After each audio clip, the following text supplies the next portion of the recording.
to provide high quality advisory services. So it's my real pleasure to host this webinar series on business advisor skills. Now, of course, in this series, we've been looking at the wide range of skills and the technical knowledge, of course, that business advisors need in order to provide high quality business advice. So we've covered a lot of really important topics already, things like how to manage cybersecurity, understanding finance, business coaching, exporting, and we've looked at many other business areas too that businesses need support with. So we hope that by covering these topics, business advisors gain a deeper understanding of what SMEs' needs are, and of course they find ways to expand their services. So you can access all of our previous webinars on the BLP portal. I have to say we've got quite a fabulous bank of resources on all those topics that we've covered now. So do go check it out. Very easy to find on the BLP portal. Okay, so in today's session, we're focusing on getting customers back. So now that some Pacific countries are opening their borders up again after COVID, businesses need to ensure that markets know they're open, and they need to be ready to do business, and they need to make sure that their marketing efforts are really working for them. So they need to be focused and targeted to maximize sales. So today we're going to discuss how SMEs can ensure they reach the much needed customers. And of course that starts with being clear about what your offering is, also who it most appeals to, and then how you can best reach those target markets. So in this webinar, we will look at these three core aspects of marketing, and then we'll discuss how to pull it all together into an effective marketing plan to win back customers. Firstly, though, let me quickly run through the format for the webinar and give you a bit of an overview of BLP services. So now that we've started, I think most of you have, but yeah, if you can, please keep your microphones and your cameras off. This really helps to ensure that everyone can hear the speaker. Please do feel free, though, to ask questions throughout the webinar by using the chat box, which you'll find in the top right-hand corner of your window. And we do welcome your thoughts and your comments and your questions, whatever they may be. So that's throughout the webinar, and there will also be a specific time for questions at the end. So pop your comments in the box as we go, and in question time, you can also raise the hand button if you'd like to say something too. And I see that we're recording the session now. Thanks, Sandra. So, of course, this recording will be available afterwards, along with all of those other webinars I mentioned. So if you do want to recap on anything, or you want to share it with your colleagues, you'll be able to find it on the BLP portal. So a quick rundown now of what we do here at BusinessLink Pacific for those who may not be aware. So firstly, BLP is managed by DT Global, and it's funded by the New Zealand government. The program's been running for about 5 years, and it will move into its second phase later on this year. So we work in the 8 Pacific countries listed on the slide. BLP helps SMEs to firstly identify gaps in SMEs businesses through self-assessment tools. So once those gaps are identified, BLP can connect SMEs to suitable and quality approved local advisors who can help them with their business issues. And in some cases, BLP can also help them with the cost of those advisor services through the subsidy scheme. So all BLP approved advisors go through a quality assurance process. So this can include both a due diligence and a competency process. And that's, of course, so that SMEs can be assured that they are accessing professional advice from skilled advisors. And the reason why we work through local advisors is because we know businesses do so much better when they have access to knowledgeable people on the ground. BLP also has in-country representatives in each of its countries. Our business service managers, they're locally based, and their role is to help both SMEs and business advisors to make full use of the suite of BLP services. And of course, the BLP services include a suite of online tools, such as the business diagnostic tool, business health check, business continuity planner, finance finder tool. These are all great tools that help SMEs identify where they may need support to address business issues. There's, of course, our finance facility, which helps SMEs to access finance. And through the finance facility, BLP has actually dispersed over 3 million New Zealand dollars in adaptation grants, and of course is partnering with financial institutions in the Pacific to make lending more accessible for business. BLP services also include professional development and learning opportunities for advisors. So not just our webinars and our podcasts, but also customised professional development for advisors as well. And of course, throughout all our work, BLP promotes diversity and equal opportunities for all. So where we're at now, we've got over 180 different approved advisory firms in our network, and through our subsidy scheme, we've supported over 900 SMEs to access their advisory services, and that's come to a value of around 5 million New Zealand dollars. So as you can see on this slide, 940 subsidies have been applied, and some of which have covered 100% of the cost. So it's really pleasing to see that, and also that almost 1,100 new jobs have been created with BLP support. We've also facilitated almost 300 new investments, as well, of course, as the $3 million worth of adaptation grants. So, yeah, quite a lot of activities have been going on in the last few years. So that's a little bit about BLP. Let me now, though, introduce you to our guest today. So I'd like to welcome Gloria Hong, who's joining us from the Solomon Islands, where she runs her own marketing business, that's Samedia, as well as managing a family business and being a mother, so juggling lots of things there, Gloria. Now, Gloria started her marketing journey at the Pacific Casino Hotel in Honiara, where she became marketing manager. She then went on to work for the national broadcaster, that's Solomon Islands Broadcasting Corporation, and she did an online marketing course through Cambridge before setting up her own marketing agency, Samedia. She's absolutely passionate about the Solomon Islands, and she seeks to make a positive impact to society. So Gloria, great to have you on board today. Kia ora, welcome along, and thanks so much for joining us today. It's really great having you here to share your knowledge and expertise on this topic. Thank you, Barbara. It's an honor to be here as well. Great. Now, Gloria, you might want to just pop your camera on and make sure we can hear you well. That's good. Good to see you there. Okay, so let's kick into the first topic then, which is about really understanding what your offering is, so defining your offering. So whether your offering is a service or a product, it is important to really understand and define what it is and where it sits in the market. So we're going to discuss these three things in this first topic: your unique selling proposition, ways to look at and analyze the competition, and we're going to look at a couple of simple tools on how to work out where your offering fits. So firstly then, Gloria, can you explain what we mean by a unique selling proposition? Okay, thank you, Barbara. As you can see on the diagram, it shows your unique selling proposition. It's something that you do so well compared to your competitors, and it's something that customer want.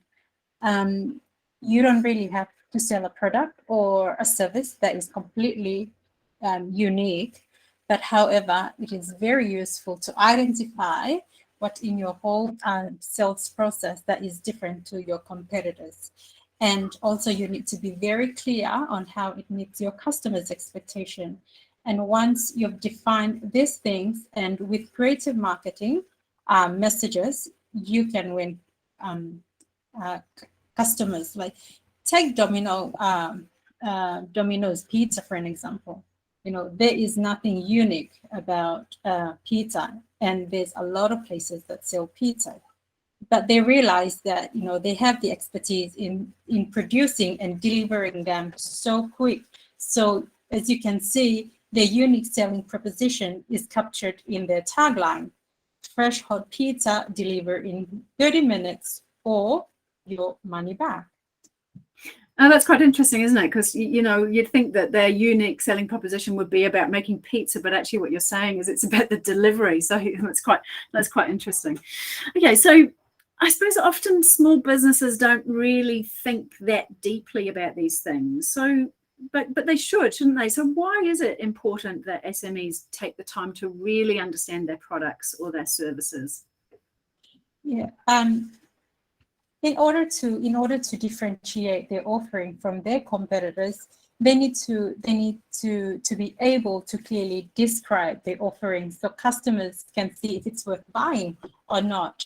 To do this, it's helpful to understand the difference between features and benefits. And most times businesses focus so much on feature rather than the benefit. Like a feature is a part of your product or service, while a benefit is the positive impact that it has on the customer. An example I would like to use here is, a favorite pair of jeans. The feature may be the color, but the benefit is that, they're comfortable, they're easy to wash, and they actually look good. These benefits are achieved from the feature. And features are important to customers. However, we have to make sure they are clearly linked to the benefits. Often businesses talk about the features of their product or services without linking them to the benefits. Yeah, that's so true, actually. And I know what you mean. Like I often think about like technology companies, they're often quite guilty of talking about features, aren't they? Like they often, they talk about RAM and memory and processor speed and all of those sorts of things, which are really features. But if they make an assumption that the customer knows how they benefit them, but I mean, like for me, I don't always know what that means. So it's really important to differentiate between features and benefits so that you can really explain that. Okay, now that's a really good example. So can you share some tools that SMEs can use that can help really define their product?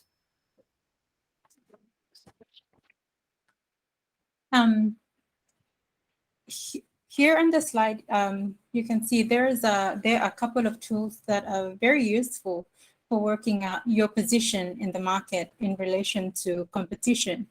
A SWOT analysis is mainly used with businesses here or elsewhere. And the good thing and the very useful tool, the good thing about this tool is it helps analyze your strength, your weaknesses, your opportunity, and strength.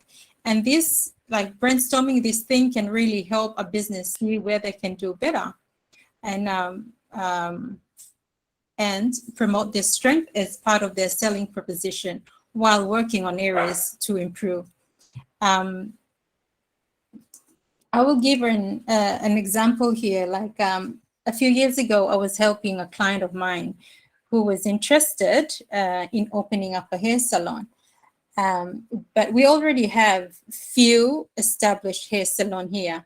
And with this tool, not only it helped the client understand the strength and the weakness, opportunity and the threats about opening a salon, but it also guide the client to focus on where they can do better, and at the same time taking advantage of the competitor's weakness as their strength. Yeah, so I mean, and I guess the example that you spoke about before with the Domino's pizza, they must have done a SWOT analysis to work out that actually it's not pizzas that they're in the business of, it's delivery that they're in the business of. So that's a really simple tool, great to brainstorm with your staff, with and even if you get an opportunity with your customers, that will be fantastic.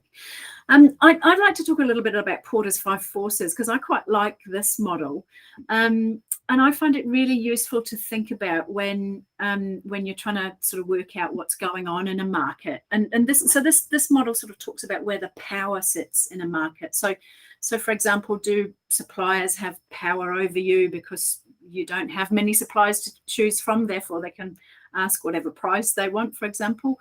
Or perhaps buyers have the power because there are so many competing products to yours, that you've got to reduce your price to be competitive or something like that. So I quite like this model because it gets you to think about the threat of new entrants as well. You know, if you do really well in a marketplace, then often that promotes other people to come in and do what you're doing and copy what you're doing. As well, of course, you've also got the threat of people substituting your offering with something else that provides the same sort of benefits. So I think it's quite useful, particularly when you want to identify constraints as well in a market system, or determine the competitiveness and attractiveness of a market. Of course, right now in these COVID times, we can see many constraints in lots of different marketplaces. Well, take, for example, the building sector in New Zealand. You know, supplies are really limited at the moment because of shipping constraints.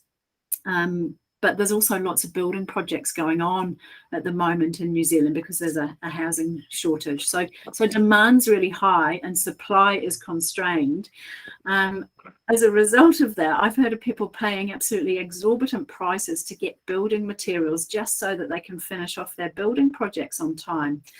But the irony is, if you're a builder at the moment in the building industry, you might not be able to do much work at the moment because you can't access supply. So, you know, it's really quite interesting to see how this plays out at any given time. So right now, the suppliers hold the power.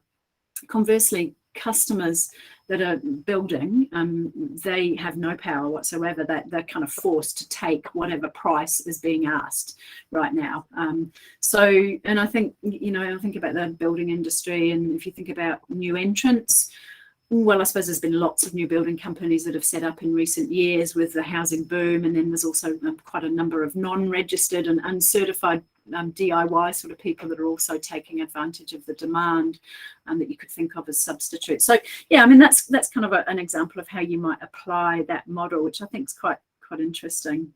I mean, just thinking about the construction industry, overall, I think it's doing quite well right now, but obviously supply constraints are sort of holding it back. Anyway, no, that's good.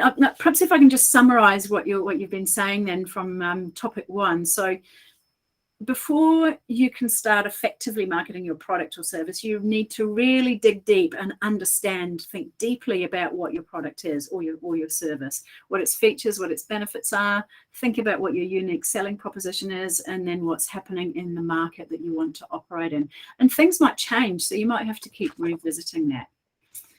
Cool. Okay, so let's move on to the next topic then. So you've identified your offering. Next thing is to identify and get really specific about your target market. Who are your customers? So how can SMEs think about and identify who their target market is? Yeah, this is where it's really important to do market research. Often business think that they know their target market, but they miss key aspect, and they don't engage with their customers and prospect customer. Ideally, they need to be able to segment and clearly describe target market segment for their offering. Okay, so what sort of things would a small business do, or what could they do as market research? There's a lot of things a business can do to collect information on their customer and prospective customer, like from simple a mental note of sort of people who currently buy from them, or a loyalty card, a great way to capture and track customers' purchasing. It's also good to brainstorm with the staff, like what they think are the key characteristic of your ideal customer, and there are a whole range of market research activities that you could do to identify who your ideal customer is, and doing surveys, short interviews, gathering information from Facebook. But these analytics can also be meaningless if you don't ask the right question or collect the right data. It is useful to collect both quantitative and qualitative of data.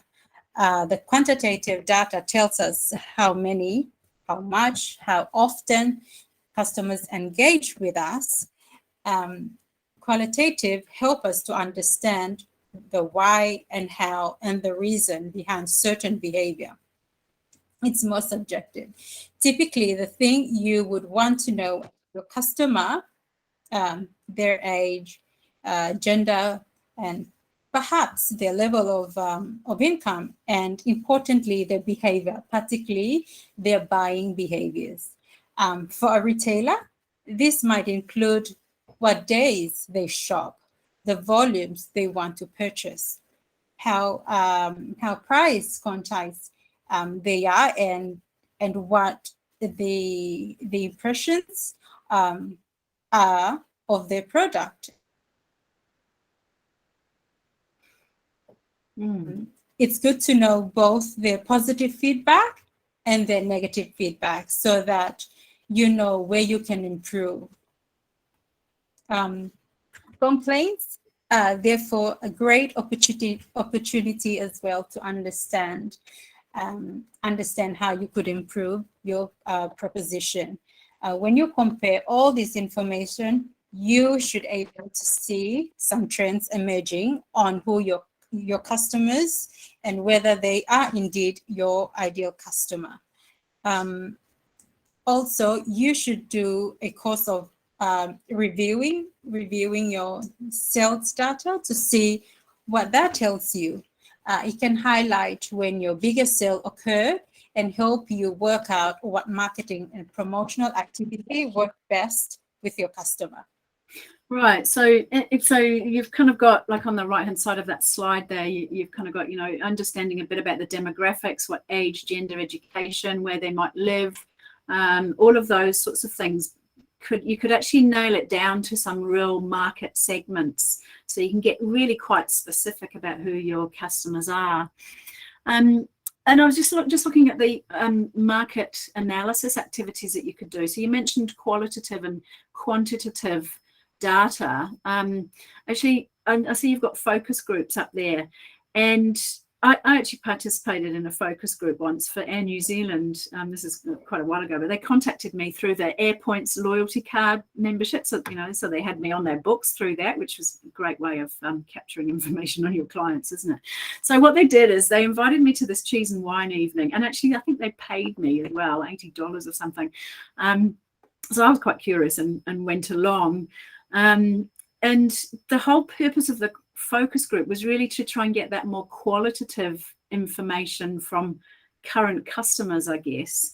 So I think there's about 14 of us that did that. I can't quite remember all the questions and activities that they did with us, but it was really quite interesting. I remember at one stage they said they were asking us things like, when you think of Air New Zealand, what comes to mind? And I think they said, if you were to describe Air New Zealand as an animal, what animal would it be? I mean, really sort of weird questions like this.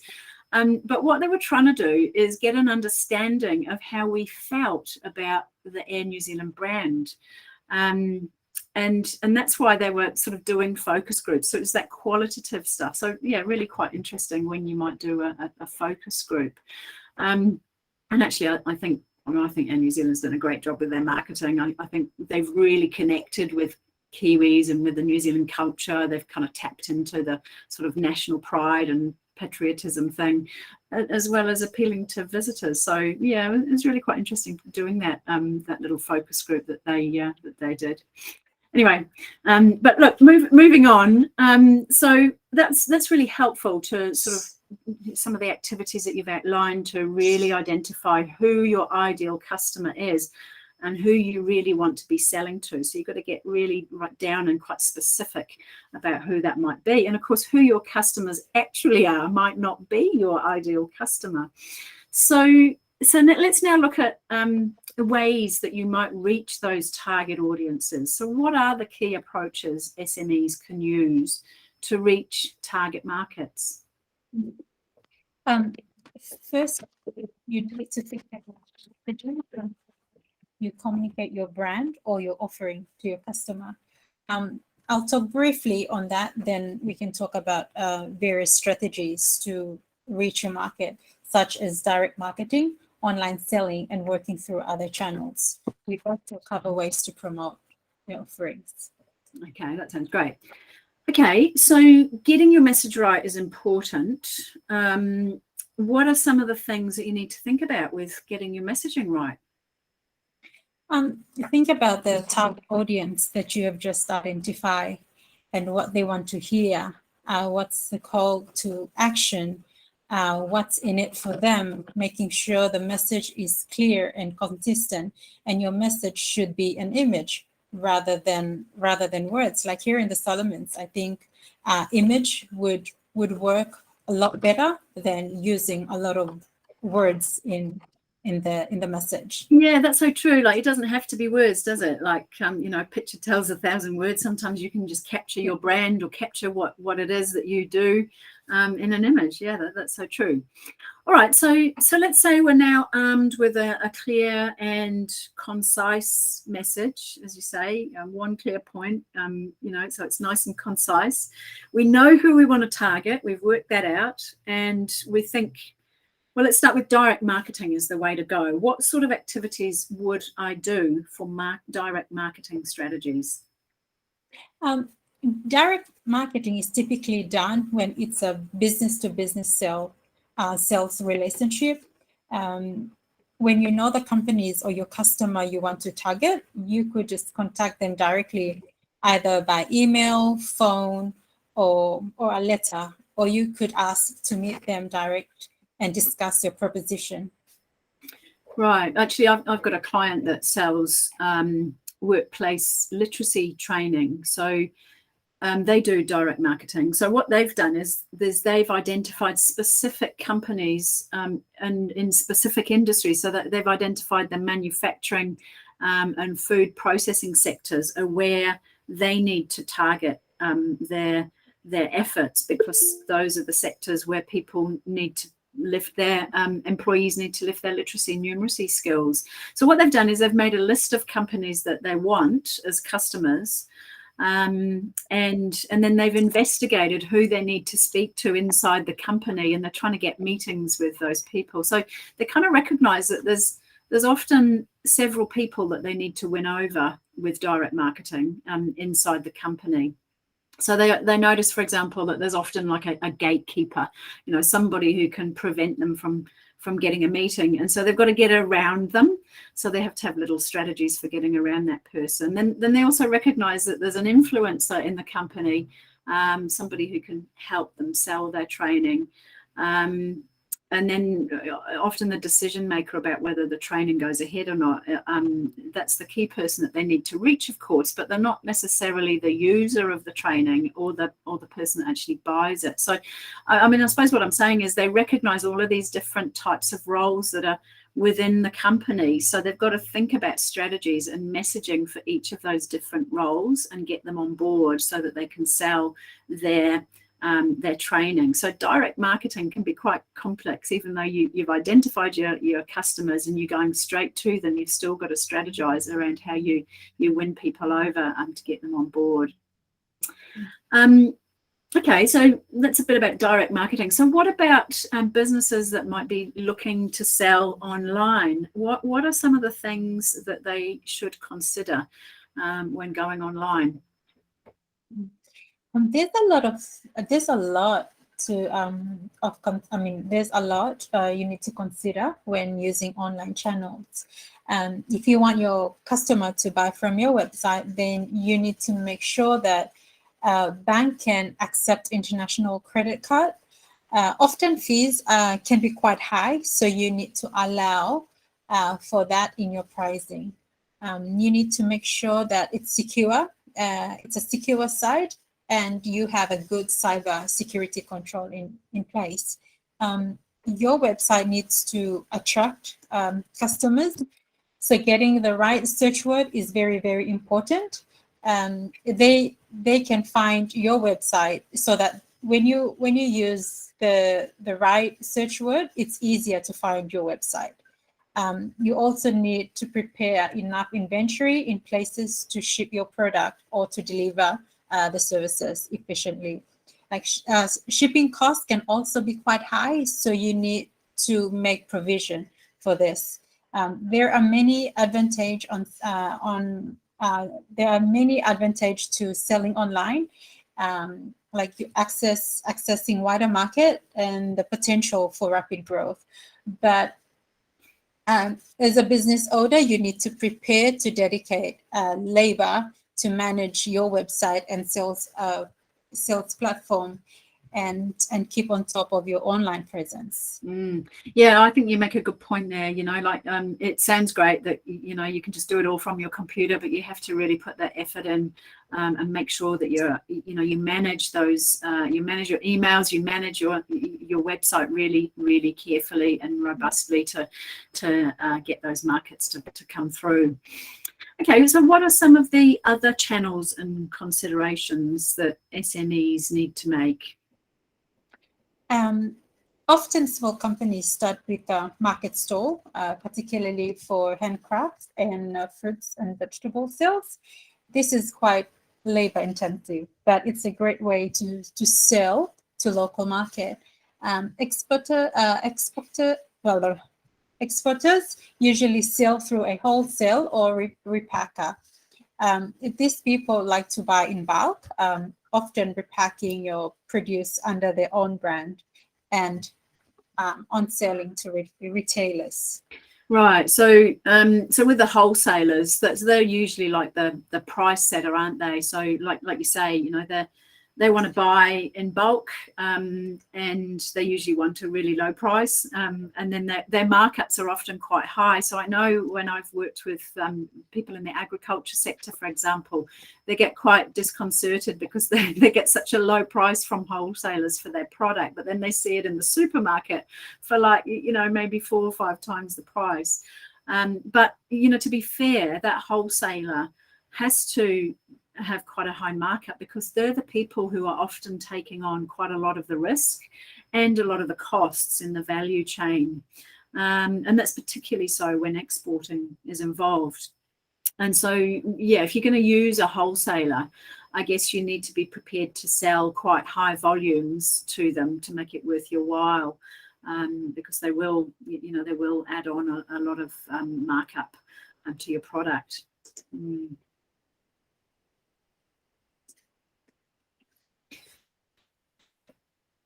What about retailers? They also tend to put quite a high markup on as well, don't they?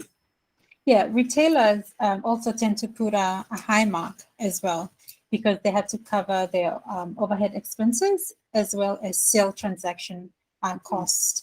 You have to decide whether the retailer give you a direct access to your target market or whether your product is better sold through another channel. A key consideration if you sell through a retailer is whether your product will be placed inside the shop or store. If it is not well positioned, it is unlikely to sell. You might also want to consider ways to promote it in the shop or store.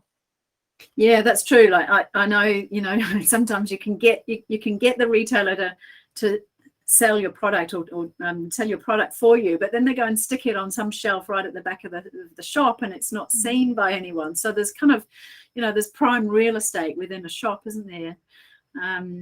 Yeah, so you've got to be careful where and make sure that you have a say in where it's positioned inside the store. Yeah. So what about when would you use a broker or an agent, for example?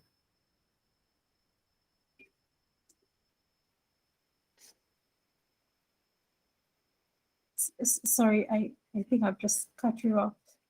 Sorry, when I noticed that you've got like agent and broker on there. When might you use a broker or an agent? What sort of product might you have or service might you have if you want to use a broker or an agent as a channel?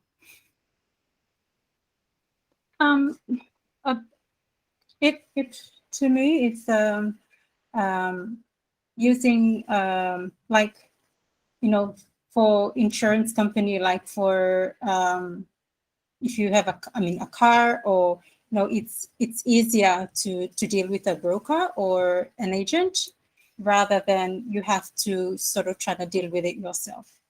Yeah, well, that's a good example. Or even selling a house, I suppose.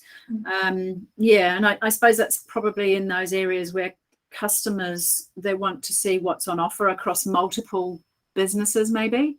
And so I suppose the key thing about using an agent or a broker is that they need to be a trusted advisor, don't they? They need to be somebody that customers trust. And actually, when I think about it, you know, business advisory service providers, they often promote their services this way, don't they? You know, they often use referral agents, you know, whether that's the local Chamber of Commerce or an organisation like that. So it's actually really important for business advisors to fully brief those sorts of organisations that are acting as referral agents for them. And make sure that their messaging is clear. So if you're a business advisor, you know, how well have you conveyed the message about your services to the people that could refer business for you? You know, that's a really important thing to think about. And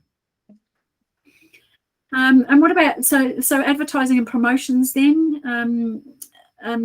What are your thoughts on that? In terms of advertising and promotion, special needs need to be given on where best to advertise and how your target market hear about you. Typically a mix of events, advertising, media promotion, online presence, social media will be required for your message to reach the target market. Right, so you're going to suggest a different, you know, a whole range of different approaches to reach your target market, because that's true. People don't just see it in one place, do they? And they need to see that message in lots of different places. Cool. Okay, so that's quite a lot to think about. Yeah, I guess pulling all this information together is quite challenging, but necessary if you're to get those target customers on board. So as with any business system or activity, it's really good to have clear goals on what needs to be done and when. And so with your marketing and promotions, it's equally important to do that.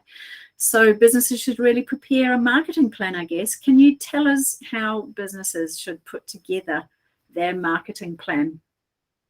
As we discussed, the first key activities in your marketing plan mainly is working out who your target market is, defining your product, and getting a clear message about your uniqueness and where you sit in the market. Your plan should also outline how you reach your market, the messaging you want to put across, and the channel you think that will work best for you. There should be a very clear logic to all of this.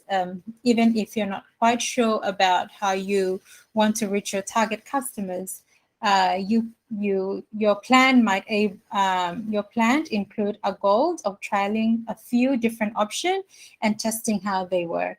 Often marketers talk about the 4 Ps, and this product, pricing, positioning, and promotion as the key strategies to think about.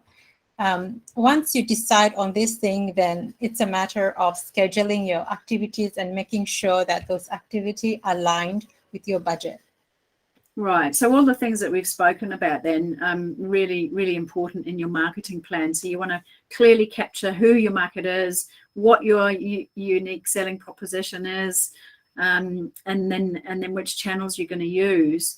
And so if you're a startup business, it's really useful to think about putting things together, trialing stuff.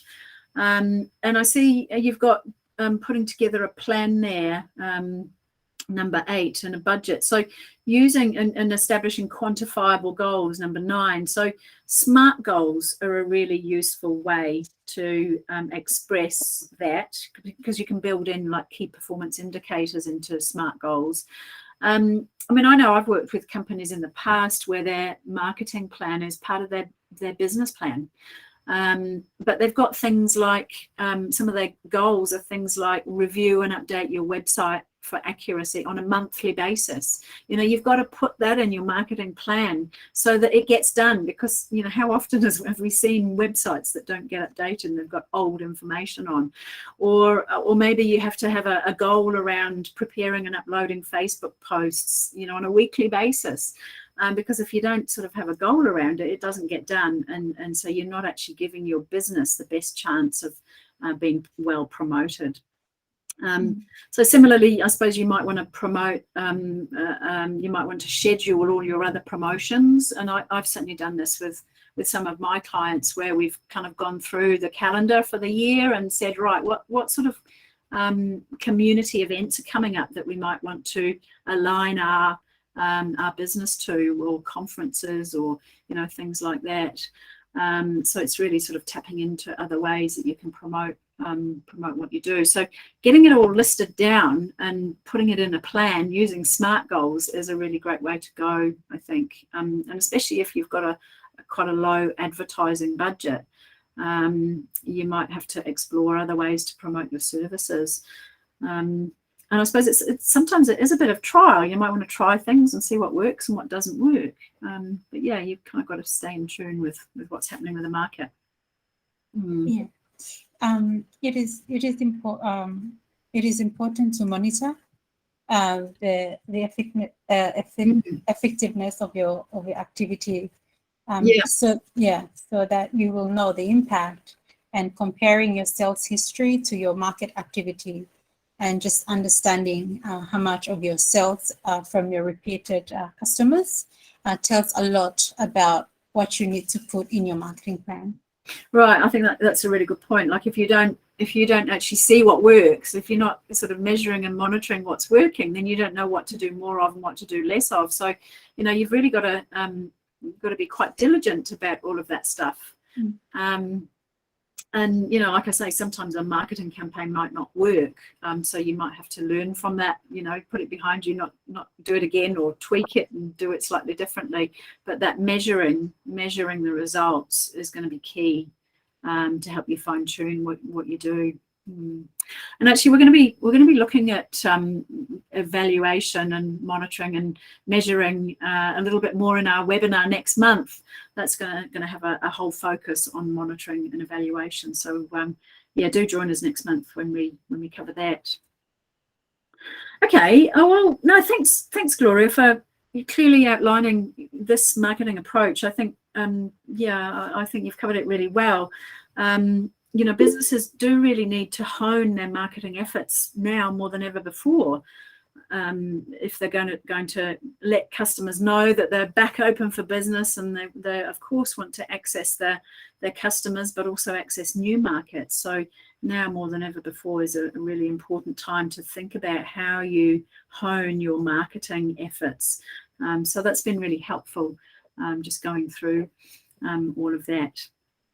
Okay, so I just want to ask if there's any questions of anyone, anything anyone wants to ask of Gloria, or any comments that you want to make. I haven't seen anything pop up in the chat box. Let me just check. Okay, any questions, anyone? Feel free to raise your hand, or you can pop something in the chat box.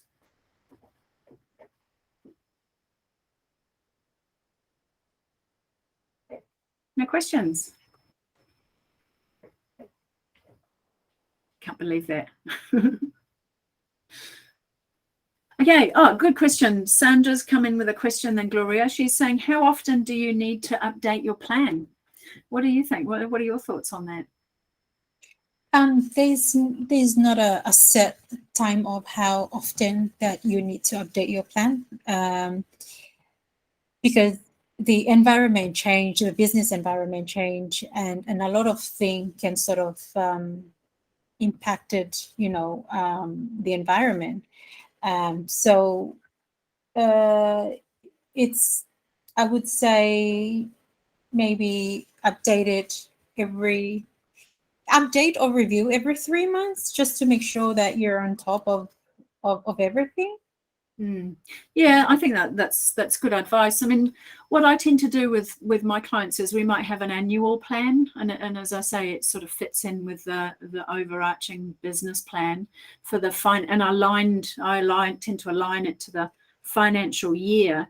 And then if you review that, like you're suggesting, on a quarterly basis, or every 3 months, then you have an opportunity to revisit some of those goals that you've put in your plan. And change them, especially if you're reviewing your financials, you're reviewing your sales, and you're reviewing all of those other things that can really influence what you might change in your marketing and promotional activities. Yeah, no, that's cool. Great question. Thank you. Simona, do you want to pop your microphone on? Thanks, Barbara. Hi, Gloria. Thanks for that really insightful presentation.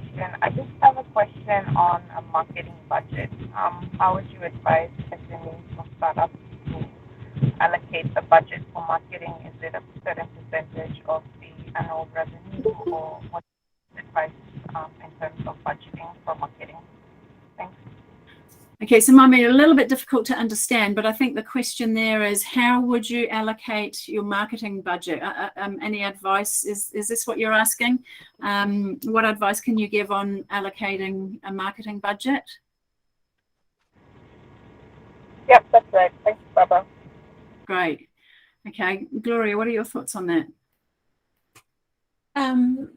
Marketing budget, you can only determine by the work involved in your marketing plan, the work involved in promoting or to market or to do the market research. So it's just identifying the work involved, and then you can sort of have an average of your marketing budget. Advertising, but with technology, it sort of help sort of reduce the budget, because a lot of things that's we tend to go online to do either to promote or advertise, and most of them are free. Yeah. Yeah, and I don't know about you, but I find that many clients of mine, they never really have enough money for marketing, and it's always the problem. You know, if we had more money for marketing, then we'd be able to do so much more. So I think, I mean, my advice to that would be, you know, even if you don't have much money, at least put something in there to do some things. So it could be as simple as going along to the Chamber of Commerce events, meeting people, depending on what you're selling, of course. It could be, there's lots of free things that you can do, but I do think it's worth having a budget, and then you've got to try and expand that budget out, and you've got to try to do whatever you can do within that budget. And like you say, you know, there's many sort of cheaper things that you can do. I've worked with a client recently that used to pay for quite a lot of radio advertising, and then they realized that it wasn't really working for them, so they shifted to more social media. They've kind of moved away from the traditional advertising forms and moved more online to online advertising, social media stuff. And has it worked for them? Yeah, kind of. Certainly Facebook's been pretty good for them. But you still need a budget for that, right? It's perhaps not quite so expensive as the radio advertising was, but a bit of a mix, I think. So yeah, really good question, Simona. I think yeah, it's always a challenging one. If you're a marketing manager, I know it's always quite difficult to try and get a budget for marketing. Oh, we've got another question in there from Sandra. Is social media a good way to do cheaper marketing?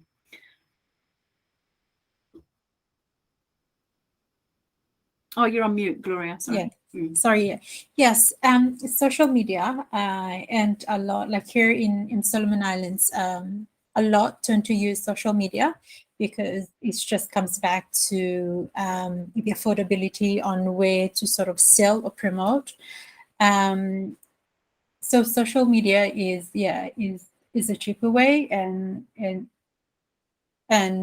very reasonable to go on social media than I would say the traditional way of marketing. I suppose it depends who your market is, though, doesn't it, to some extent? But I mean, many of us are all on social media now, so it would be a pretty niche, narrow market if you weren't doing social media. Yeah. So definitely a way to go, would you say? Yeah, here in Solomon, social media is where they go to, like small businesses. They use social media a lot. They maximize where it can help and add value to their businesses. Yeah, yeah. And I think back about my client that does the literacy and numeracy training. I mean, they do a number of Facebook campaigns, LinkedIn campaigns. They're pretty cost effective, but they don't rely on that. You know, they're doing other things as well.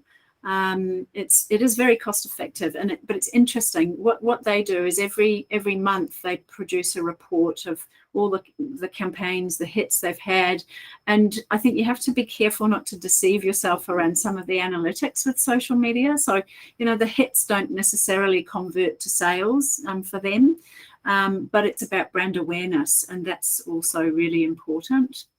But they notice that when they do paid stuff on Facebook, and they've got a booking system that's linked to it as well, then they get some actual sales out of it. So, yeah, I mean, I think social media is a great way to go. It is, you know, you can get cheaper marketing through it, but it's also, you know, mainly used around brand awareness, which is equally as important. Any other questions, anyone?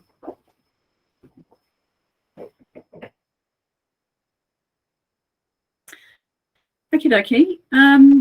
All right. Well, Barbara, I think Semima has her hand up. Oh, Semima, do you have another question, or is that from before? Sorry, that's from before. Let me take that back down. Right. Oh, no worries. Thank you. Okie dokie. Well, look, Gloria, I'd really like to thank you for sharing your thoughts and expertise on marketing. It's certainly it's quite complicated, isn't it?